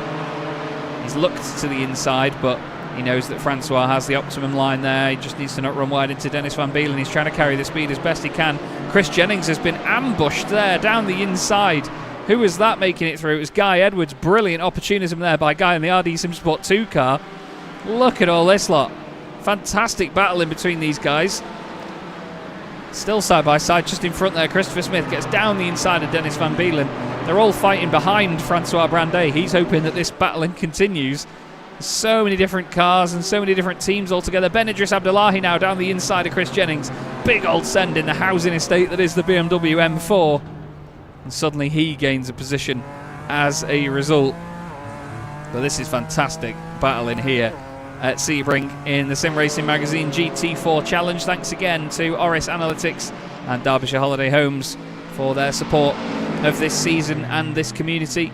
You're watching on Chaz Draycott Media with me, Chaz Draycott, and the wonderful Ed May alongside me. As mentioned, Ed has just had a slight connection problem and will be back with us in just a sec. We look here at Lewis Ward, who's now got ahead of Matthias Tem and isn't disappearing, but he's keeping Matthias at arm's length at least. The two Mercedes drivers in equal equipment. It's a fixed setup championship this as well, so all the drivers, so long as they're in the same cars, they're on the same setups as each other. We have two setups for the championship, these endurance races that are 1 hour long. The fuel tanks are limited to 33% on all cars, so the fuel consumption from that point is then down to them. And then in the sprint races we put 60% worth of fuel in, so they don't have to stop whatsoever, but it does mean that the cars behave slightly differently with that additional weight in the sprint races compared to these 1 hour long endurance races. adds a bit of spice into the mix. The point system is different in each as well. So you get 20 points in these long races, and you get points only down to 12th in each of the 2 sprint races that we have. So we'll have a 20-minute and then a 30-minute with the top 10 on the grid reversed. We look here at the back of Arthur Thurtle's car from Taylor Adams, and as you can see, he's a bit close to it. Lovely to see iRacing's new lighting system though in full effect there. The bloom and the glow of it looks absolutely magnificent. I always thought it was quite good anyway, but it's definitely been refined and improved as there's cars off everywhere. At turn 1, Guy Edwards, Dennis Van Beelen and Ben Idris Abdullahi, Rob Sharp and Chris Jennings side by side in the background. Here comes Daniel Mills. He's just inside the points at the moment. He wants to be further inside them in the Cheetos Mercedes. Through he goes. Thank you very much. Looking a bit further up, Francois Brandet trying everything he can to hold on in front of this rabble. He's got the 2 RD Sim Sport 2 drivers right behind him. As I've heard, the Mini Eggs car has had a drama. Oliver Carwadine, I think, has just disconnected. I think Carwadine has had a hardware failure. We'll have to keep our eye out and see whether he reconnects and retakes his place in the order. But I think he's dropped off the bottom of the pile now, I'm afraid. Hopefully he comes back soon. Okay. I was going to say we've got I was going to say we've got Ed back now. Hello. Hello, here we are. Sorry about that. What have I missed, Chaz? Everybody's going mental, really. Christopher Smith and his teammate are all over the back of poor Francois Brandet. He's just trying to survive in this little Unity Helldivers Porsche. But these 2 Mercedes, they're ganging up on him, but he's holding him off. He's doing a brilliant job. So you're saying it'll take a hell of a dive to get ahead of Francois. And look how close they all are. Oh, Lewis Ward in the pits. Now out on cue, isn't it? Yeah, but he's a lap ahead. A lap earlier than the likes of Matthias Tem, and Arthur Thurtle's in as well, actually. Oh, my word. Oh, look at that by Ben. Pick him up to go.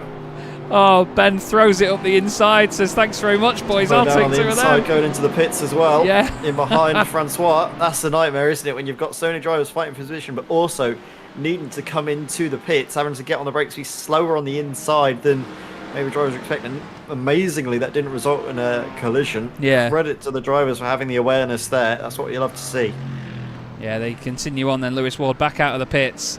Arthur Thurtle just making his way out now, as well as Daniel Mills comes in. Oh, Daniel Mills missed his box there, had to reverse, and then he's gone up on the jacks for tyres as well. Not sure if he'll have wanted that. I know some of the drivers have said that they feel like they need to take tyres, because I think you mentioned in the update, Ed, that the cars can now take fuel and tyres at the same time, so you don't lose all the time in the world by taking a couple. Yeah, I think it's been the case for the past few seasons now. I think it's definitely in iRacing. It's been a thing for about a year now, I want to say, maybe slightly longer, where they obviously changed when the tyres and fuel done. It's a similar thing in GT3s. It used to be sort of one and then the other, and then they've sort of changed it to be both at the same time. And Abdullahi there was looking, I think, for a moment to try and get ahead of Daniel Mills. Sorry, Ed, but Ben Idris Abdullahi was in the pits for 5 seconds longer than Francois Brandet. His stop was 21.8 to Francois's 19.8. Wow. So he's lost 2 seconds there, but he's lost 3 seconds extra just in the pit lane, in and out. Wow. That's a huge amount of time. Where on earth does that come from? And maybe he missed his box or something, I suppose. Could be, actually, yes. Hopefully neither of these two do. Race lead pair into the pits. McLaren versus Aston Martin. 18 minutes left of round 2 in the Sim Racing Magazine GT4 Challenge. And you can see there is a slight difference there in pit lane speed, which was interesting. Hopefully the two don't make contact, and they still do go through each other. Yep. I didn't know what the situation would be there. Adam Watson was playing a bit of a game there, wasn't he, though? Because he could have easily missed his box. Look at Matthias Tem there, placing the car strategically. Taylor Adams has continued on for another lap. So too is PJ Clysons. These guys are definitely playing the game as well, aren't they, on fuel? Yeah, I don't know if it's going to necessarily help them to get up onto the podium, but they're definitely saving a lot of fuel, and then also a lot of time on this final stop. Callum Brandt And that's Adam Watson, and Adam Watson has actually just gotten ahead. He has. Adam Watson takes the lead, theoretically, in this race in the Aston Martin for Altitude 3M Esports. He was, stationary for 0.9 of a second less than Callum Brandt, and now he leads the way. He's gone a little bit hot into turn 2, but we see drivers do that all of the time. And in the lovely golden glow here at Sebring, the battle is very much on for the race lead in the last sort of quarter of the race here. Fantastic conditions, though, for a sort of, well, any sort of race, really, but it looks wonderful now as the later stages go nice and golden. We'll have to keep our eye on the leaders, though, in just a sec, but I just want to see what the first few corners are like for these guys. Not too shaky, though, are they? They're looking good. Looking very good at this moment in time. Looking really comfortable for Callum Brandt. He's not in the best situation, but I think with his pace and just the attitude of his car, it's looked really nice all race long. And look, he's just darting to the inside, already trying to unsettle Adam Watson. You know, obviously, look on paper the best for Callum, but I just think that he's going to have this race pretty much nailed, especially now that he can afford to push instead of needing to sort of fuel save and worry about any other sort of factors to sort of manage. Yeah. Doesn't need to worry too much about the tyres either. It's definitely getting cooler out there by the looks of things. Jake Clysons and Taylor Adams once more carrying on. A little bit slower on the apex for the 65, so I imagine that we'll be seeing Taylor Adams into the pits. No, yes. Yeah, it looked like he was going a little bit wide of the mark there, didn't it, for a second? They both head in. Looks like a pair of teammates making their way in. Now, is that Matt Slight carrying on? No, it was one of the Porsches going through, I think. I think it was Chris Humphreys a lap down. No? Who would that have been? Oliver Carwadine is still running, so yeah, it was him. It was Oliver Carwadine. He came back out the pits not too long ago. Rob Sharp heads into the pit lane. Now everybody else behind them has pitted. Matthias Tem is back in front of Lewis Ward after their previous pit stops. I'm intrigued by where Adam Watson is compared to Taylor Adams, although Taylor Adams is not actually even moving just yet. But can he or PJ Clysons gain anything? No, look, Tem and Ward have both gone through. It really spread out in that opening stint more than we expected, didn't it, Ed? That's what's really shaken this race up more than we usually see, because sometimes the guys can overcome a strategy a little bit or a fuel deficit in this final stop, but there's only been about 3 seconds difference between these guys as, Callum Brandt has been off the circuit for a moment and lost a bit of time. Okay, just a touch, but we know that he's got the ability to claw that back. Especially in the slipstream. Yes, 100% with the slipstream. He's been able to do rapid times without that, so we're going to have to see if this is maybe going to unsettle him. He's never had a car ahead of him all race long, and into the final 14 minutes, he's got the rear end of an Aston Martin to stare at. We'll see for how long he will have that view. Oh, no. Oh, sorry. Simon Price. Gilles Gardner, by the way. Hello, Gilles. Good to see you. He said Sebring looks amazing. Simon Price has said there's some fantastic details in the outer walls of the circuit. I've just put it there. So unfortunately, Simon Price's race, is unfortunately come to an end. Good sense of humour though from Simon, as ever. Simon is one of the funniest blokes I know, and a real shining light in the community. Keeps everybody laughing and keeps a smile on his own face as well, bless him. Oh. The other back, this battle for third rages on. Lewis Ward and Matthias Tem. Looks gorgeous, that, doesn't it? It's the sound of those V8s rattling along. What is this? What is actually that straight? I just always call it the back straight in towards Sunset. I just call it the back straight as well. It has got a name. But it seems like you're down there forever in a GT4 car. Lewis, actually hits the wall, but Matthias Tem also, I think, hit the barrier as well there. It's so easy to follow another car into the wall like that. They both kissed the barrier there, I'm pretty sure. Either that or Matthias had a bit of a wobble getting out of it. Chris Humphreys just coming out of the pit lane now. Backs out of it, lets these guys go. Good stuff from Chris. But this battle is well and truly on now. Lewis Ward against Matthias Tem, 2 real titans of the championship. Lewis, no nonsense, very formal driver. Matthias Tem, no nonsense, very elbows out and exciting driver. So I think this is a fantastic mix for a battle. We've seen it all race long. and they get to continue this for another 12 minutes, barring anything else going wrong. Yeah, well, see, Lewis Ward, though, definitely still managing the race, isn't he? Massively lifting there. Hard on the power out. Gains a lot through the slipstream. It's just not really capitalising on it, at least at the moment. Maybe he's got something in mind, or has to still manage to race a little bit more before he's really comfortable to push to the end. Callum Brandt, Adam Watson, close as ever as well, aren't they? They 3/10 of a second, nose to tail. Adam, though, doing a great job at withstanding this pressure so far. Yeah, he's doing fantastic, isn't he? This is what Adam's really good at as well. We've seen him, he just clears off in races sometimes. I mean, you know, barring his spin, we look back at Alton Park in the SRM GT3 Winter Tour.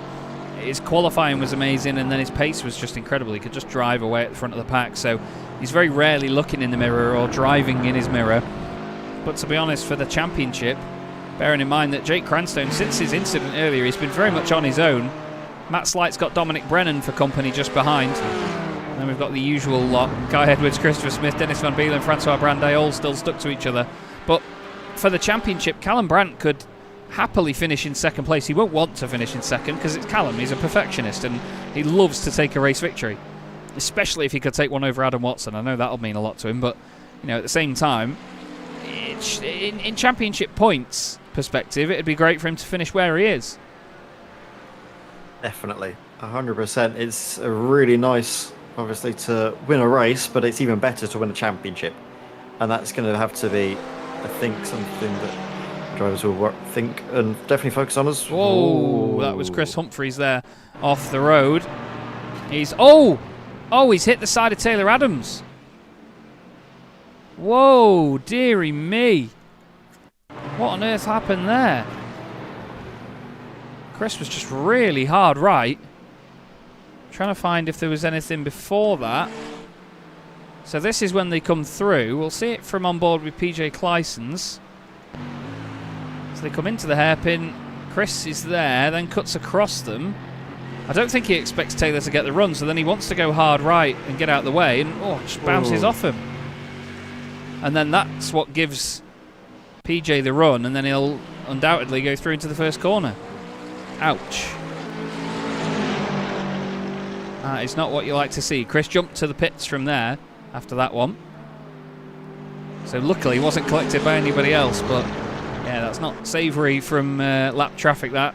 Just seemed like he got a little bit flustered there, not expecting the guys to have that much of a run on him.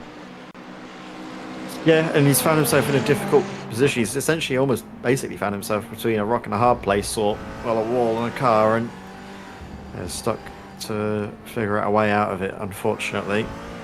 Now Callum, he's on the power nice and early. He's going to have a lovely run out in the sort of Sunset Straight. So I'm definitely setting in the eyes of the drivers now. Already, look how defensive Watson's having to go, forcing Callum to go the long way around the outside. No time for fuel saving here, though. Look at Callum. He's going to maybe go for a switchback, get the power nice and early, power out now, get it back in nice and neatly, but again, just can't find a way past. Yeah, I think he was trying to still use the sort of wider line and just carry more pace, but Adam got a really good exit out of Sunset there. Did a fantastic job of holding on to that one. Just in the background here, we've still got Lewis Ward and Matthias Tem battling away. Lewis Ward doing everything he can to keep filling the mirrors of the Fury Sim Sport machine. It'd be a mighty interesting race to have two returnees to the championship on the podium in their first races of the season. That'd certainly ruffle the feathers of a few. I have to give a shout out though to Francois Brandet. I think he was a little bit downhearted with the speed of some of these guys last time out after being so successful in the Evolution Sim Racing GT4 Championship that we raced in. He was, I think, a little bit downhearted, like I say, by being outside of the points and quite a bit off the pace, but what a drive he's had here. Just managed his race so well so far. Still 8 minutes left to go, but he's gained 11 spots. Nobody else in the race has gained more than 8. PJ Clysons has gained 8, and he's inside the top 5 right now. Dominic Brennan has also gained 8 spots. He's having a fantastic run in the Spontex CDM Esports Blue Car. Regenta Sim Racing's Matt Slight having a very Matt Slight-esque sort of lonely race, isn't he? Yeah, he's definitely, I think you've really hit it. It is a very Matt Slight sort of race. top 10 though, strong points. Yeah. And that's the thing, because this consistency that wins you titles, not really going out. And sometimes trees or trophies helps, but again, you need to have some sort of consistency about yourself. Yeah, when it pays off, you're a hero, and then, you know, when it doesn't, you look a fool. It's one of those things. Exactly, trees or trophies. I mean, either these two are gonna end up in the trees or on the podium. Either one of them. Lewis Ward and Matthias Temp nose to tail as up ahead. Adam Watson, Callum Runt still nose to tail as well, just 6 seconds up the road. Ooh, it's getting dicey. It absolutely is. They know there's a few more laps left, right? I think Callum Brandt's just trying to send an early message here to Adam Watson. He's saying, look, I'm not here to just sit behind you until the final lap. He knows he's got the pace, I think, does Callum. He's trying now to just get by and then try and drive off. I think he feels that he can do that. He knows that he's got enough left in the tyre to be able to push the car to the pace that he was doing in qualifying. And Adam will know, you know, that qualifying was definitely a mark of authority from Callum.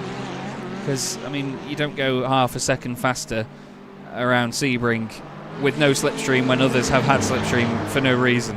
You know, Callum has certainly arrived back on the scene in tremendous form for this season. We've got some epic battles going on. 4 Mercedes in the top 6, though. It's a car that's certainly going well tonight, isn't it?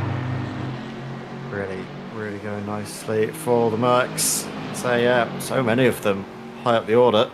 But it's, again, that variety that we see up and down the grid, isn't it, Chaz? There's not one car that's sort of dominant over the course of the season. Obviously, there's some drivers that can be dominant, but I feel like any driver, sort of, especially in the top 5 that we're looking at now, could be in any car and still get those same results. Flash of the headlights there from Callum Brandt. I'm not sure what he's too displeased about. Yeah, I'm not sure here. I think something might have gone on just a moment ago.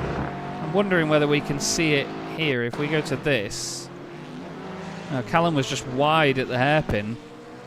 I don't know if he was forced there or something, but yeah, maybe just showing his displeasure a little bit. Not sure if they were maybe squirreling around on the brakes on the way into the hairpin. But hopefully it doesn't come to a boil, because this has been an epic fight between the two, and hats off to both of them. I'd say particularly Adam Watson. I mean, Callum's pace has been electric, but Adam has really played the game here, hasn't he? He's made these 2 pit stops work. He's chipped away at that lead, got the track position, and now he's defending really, really well. Yeah, really great work so far from Adam Watson. I mean, we both thought that Callum Brandt was going to blitz by. Not the case whatsoever. Adam Watson certainly has been able to manage this race brilliantly. Wonderful stuff here from Adam, but he's got 4 minutes to try and hang on. Chaz, can he do it? I'm not sure if we're going to get 2 laps now or 3 laps, because we may be a couple of seconds over 2 laps. Because it's, what are they doing? 2 10s, and they cross the line with 4:21 left. So there could be half a second a lap difference here between getting 2 more laps or 1 more lap after this one.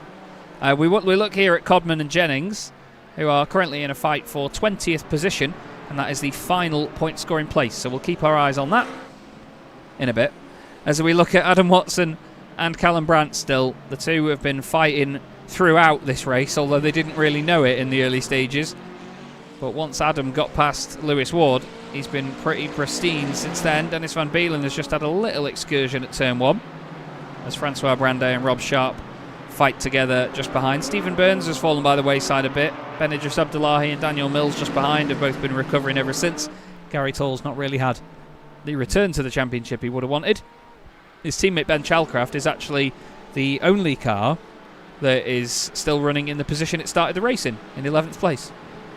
That's the story of Sim Racer Magazine, isn't it, Chaz? It's very rarely that we get qualify and decide the outcome of the race. And I'll tell you, it has been maybe a bit less of an action-packed race as what we've seen, especially maybe for like the front positions from the season opener, but definitely a real testament to just how great the racing is here. There hasn't been that many sort of dirty moments. Everyone's been really nice and clean with things, apart from obviously that one little moment at the start of the race, which was just, I think, more of a case of 2 drivers just fighting for the same bit of tarmac, not really like a late dive that went wrong.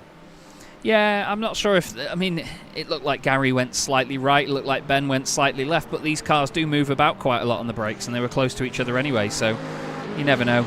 But there's not going to be any stewarding or anything, because we don't tend to do that here. Right, how long have they got left? 11, 10... Okay, that was the white flag. We saw Barney there waving the flag, so the sim has decided this will be the final lap of the race then. Adam Watson leads at Sebring in round number 2 of the Sim Racing Magazine GT4 Challenge's 6th season here on Chaz Draycott Media.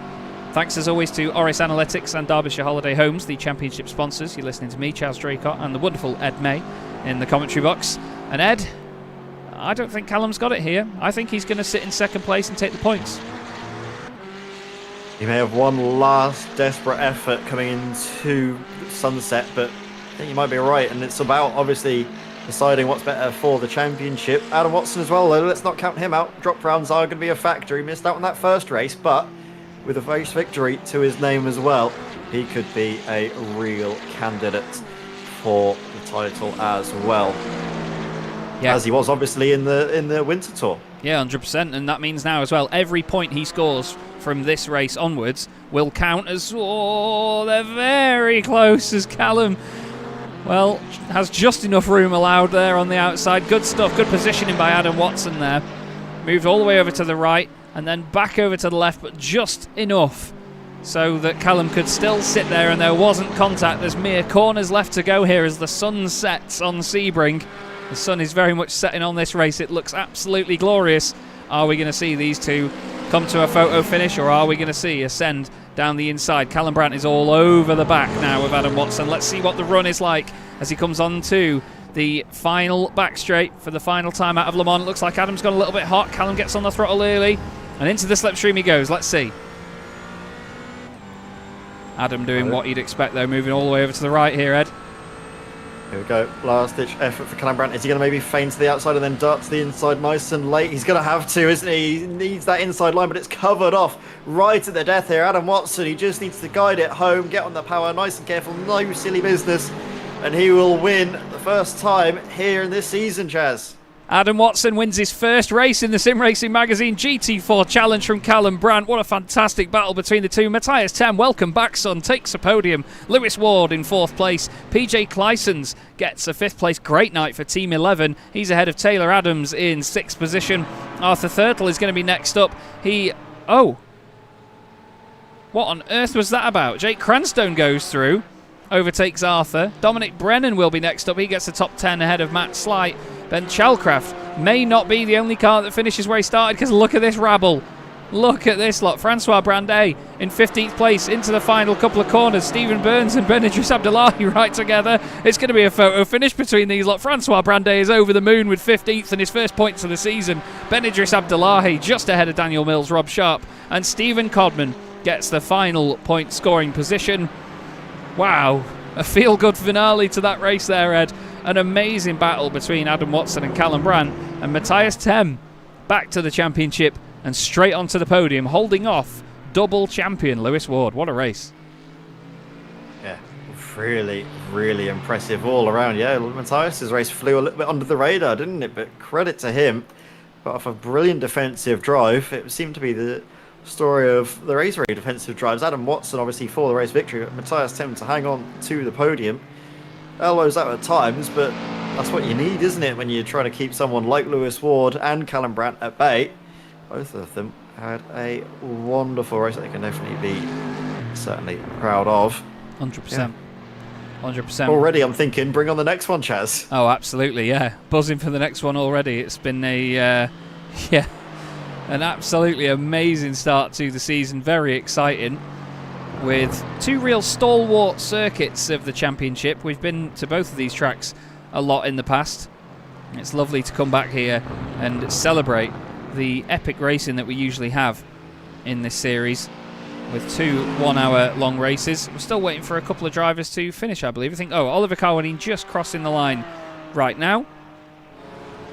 And that will complete our field in the beautiful golden sunshine here at Sebring. Let's have a look then at your race results. And it's Adam Watson takes the win by just 0.2 of a second from Callum Brandt. Amazing stuff right near the end. Callum launched an attack, but it wasn't quite enough. Matthias Tem returns with a podium. He finishes ahead of Lewis Ward and his teammate PJ Clysons. Those two will be really happy for the team's championship. Taylor Adams in 6th ahead of reigning champion Jake Grandstone. A bit under the radar for Jake, but after that early incident, that's all he could muster. Arthur Thurtle 8th ahead of Dominic Brennan. Matt Slight completes the top 10. Ben Chalcraft was next up ahead of Guy Edwards. He and his teammate Christopher Smith were really in the thick of it all race long. Then we have Dennis Van Beelen and Francois Brandet, his first points of the championship ahead of Stephen Burns. And it's Ben Idris Abdullahi and Daniel Mills. Rob Sharp and Stephen Codman complete the points scorers. Chris Jennings just half a second off the points ahead of the Orris Racing red and green drivers Mayer and Penny. Lee Berridge next up ahead of his teammate John Roberts. Gary Tall 26th, not quite the return he was promised, especially with the pace that he had. Kim Such 27th. Mark Johnson 28th ahead of Oliver Carwadine after his disconnect. Chris Humphreys and Simon Price did not finish the race. Well, I don't know about you, Ed, but I've got a massive dry mouth right now. I tell you what, we had a lot to talk about in that one, but what were the particular highlights for you from that race? Because there was a lot going on, but it was all sort of contained in smaller battles, wasn't it? Yeah, it was sort of all the way around the field. I definitely think, obviously, Callum Brandt seemingly getting away from it out ahead, and then Adam Watson reeling him in was super impressive because we know that Callum had the pace to break away. But Adam, great strategy, being obviously taking those shorter pit stops, brought him into that position where he could then capitalise. And I think it was just a great strategy overall that saw Adam, combined with his pace, taking that race victory. And we'll speak to him now about that race victory. Adam, welcome to the championship and welcome to the top step of the podium. What a fantastic way to get your campaign underway. Yeah, it's pretty good. It's definitely unexpected. McLaren, Callum had about 4 tenths on everyone. That thing's ridiculous around here.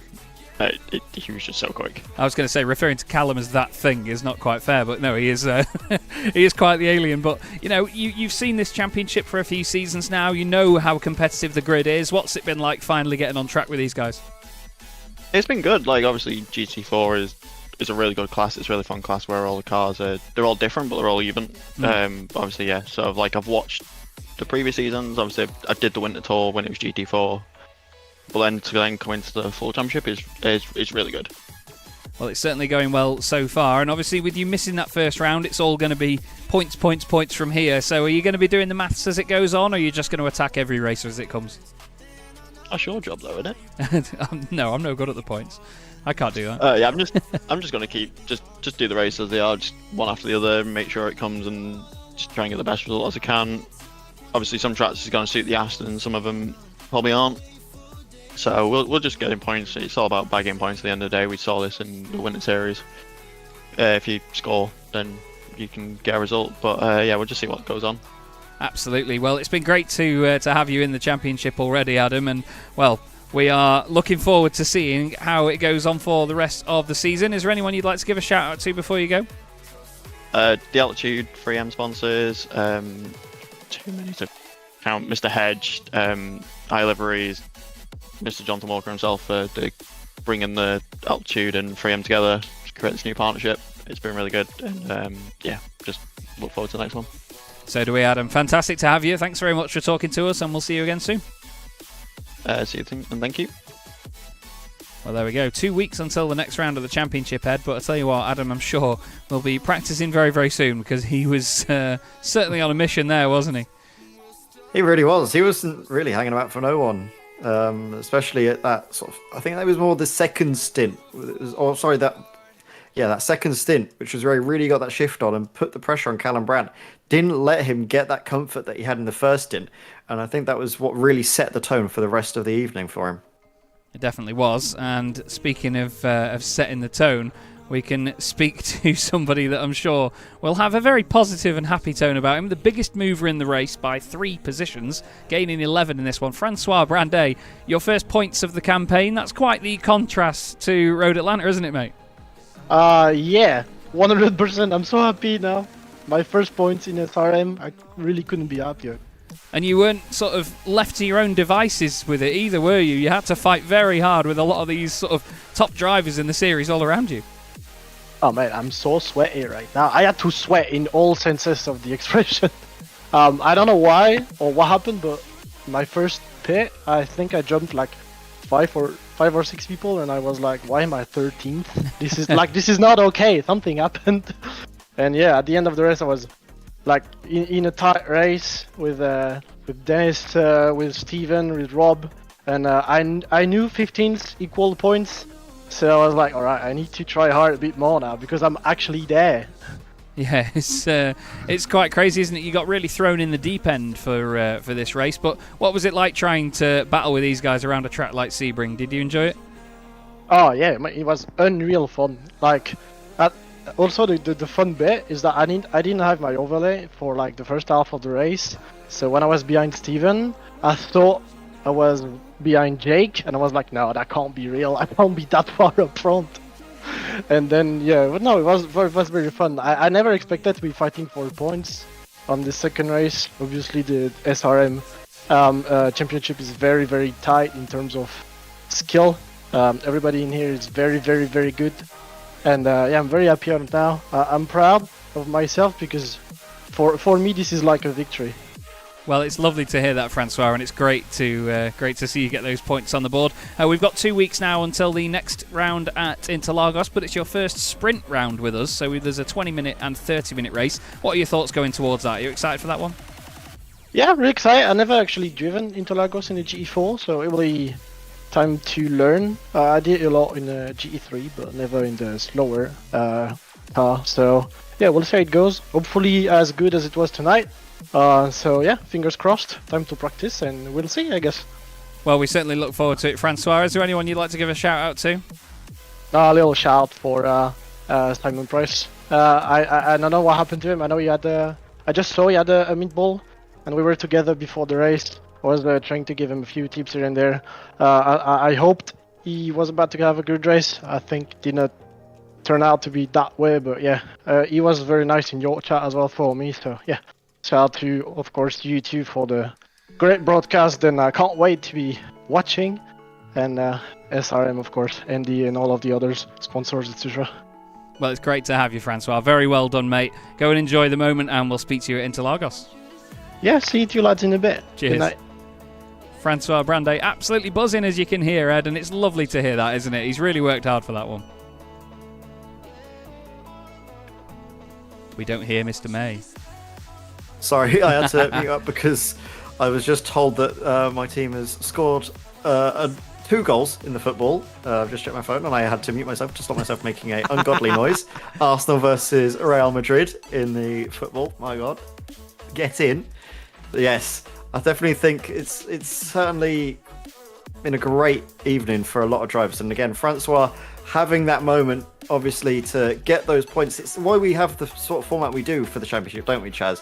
To reward those drivers and make those moments feel all the more special.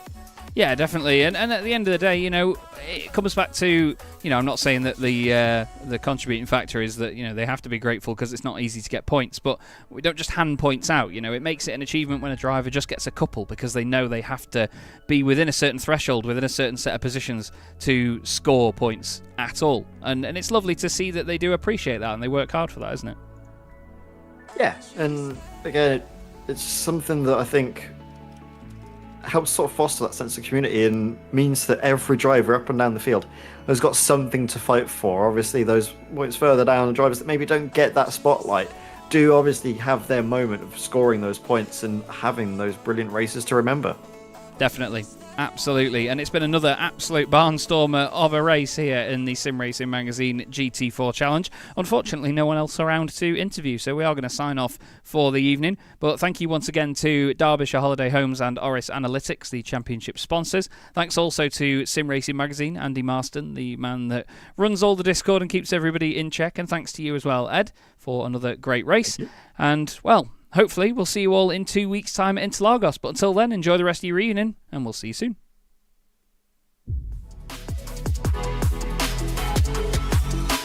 And look at Jochen Hahn and Antonio Albacete.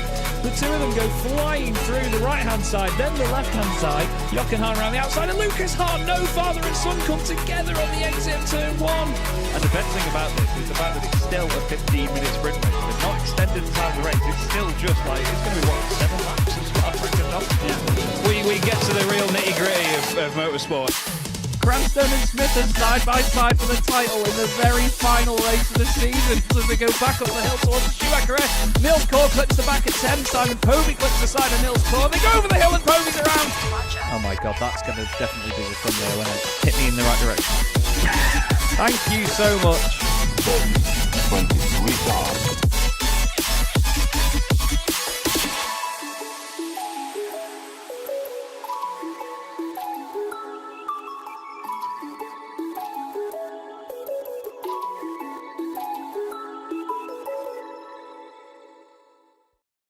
Racing isn't easy, but experiencing it is.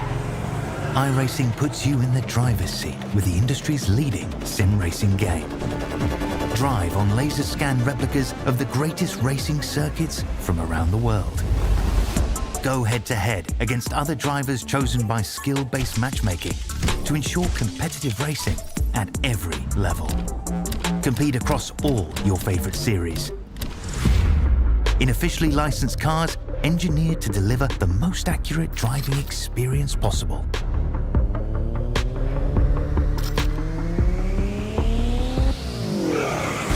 Join a race or host your own with players from across the globe. Race against the computer or in a league with friends. Feel the thrill behind the wheel. Visit iRacing.com.